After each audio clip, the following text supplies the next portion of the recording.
Bienvenue sur la chaîne d'information et de sensibilisation en assurance. Je suis votre interlocuteur, M. Bataille Michel, gérant de Marouka Assurance Côte. Au nom de tout le personnel de Marouka Assurance, permettez-moi de vous adresser nos sincères remerciements.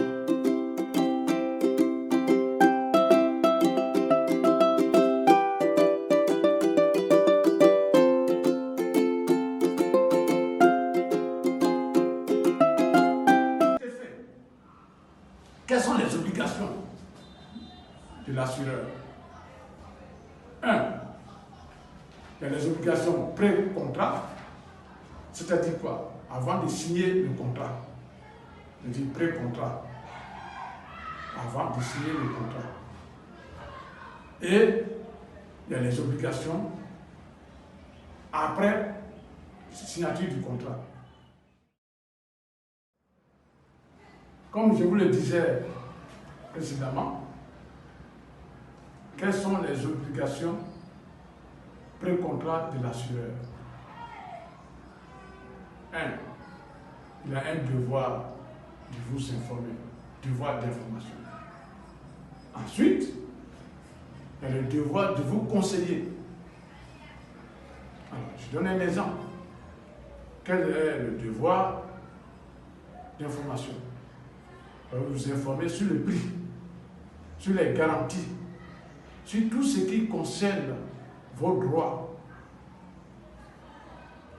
du plan qu'il vous propose.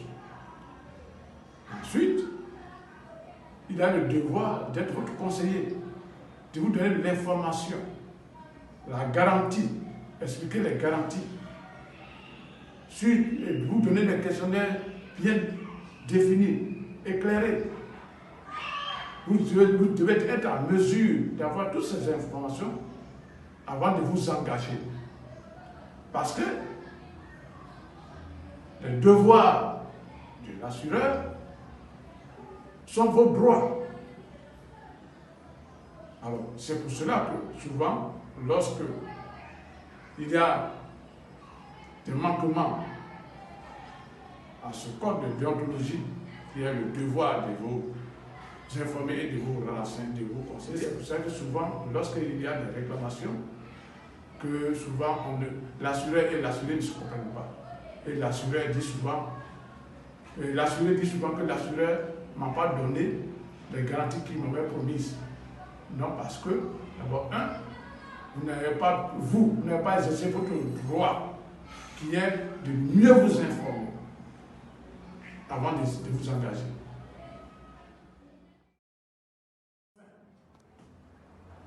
Je vais vous parler des obligations après contrat. C'est-à-dire que vous avez signé le contrat, quelles sont les obligations de l'assureur? Ces obligations sont l'indemnisation après sinistre. Alors, ces obligations sont le respect sur la loi prescrite dans le délai pour indemniser l'assuré et lui donner les garanties promises. Ça, c'est son devoir. Et ensuite aussi, l'assureur doit indemniser les personnes sous la responsabilité de l'assuré, comme la RC par exemple. RC veut dire responsabilité civile. Je donne un petit exemple simple. Une compagnie X a des employés. La compagnie X est l'assuré de la compagnie d'assurance qui est l'assureur.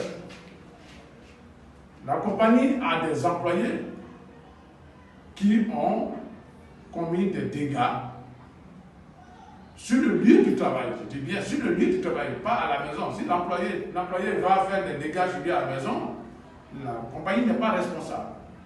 Mais si l'employé de la compagnie fait des dégâts sur le lieu du travail, la compagnie est responsable des dégâts commis par l'employé. C'est ça qu'on appelle la responsabilité civile. La compagnie est responsable civilement pour son employé qui a commis des dégâts sur son lieu de travail. Parce qu'il est en train d'exercer son travail et c'est là qu'il a commis des dégâts. Alors, c'est vous que l'assureur a le devoir, les obligations pré-contrat de l'indemniser dans ces deux cas. Alors, chers internautes, c'est juste pour vous informer, sensibiliser. Si vous avez d'autres questions, si vous avez d'autres sujets que vous aimeriez que nous vous parlions, essayez de nous laisser des messages. Et n'oubliez pas à vous abonner sur notre chaîne. Et à transférer ça à vos amis, à partager notre chaîne. L'employé va faire des dégâts chez lui à la maison, la compagnie n'est pas responsable. Et ceux qui nous prennent en marche pour la première fois, n'oubliez pas de vous abonner sur notre chaîne, de liker et de nous faire des suggestions.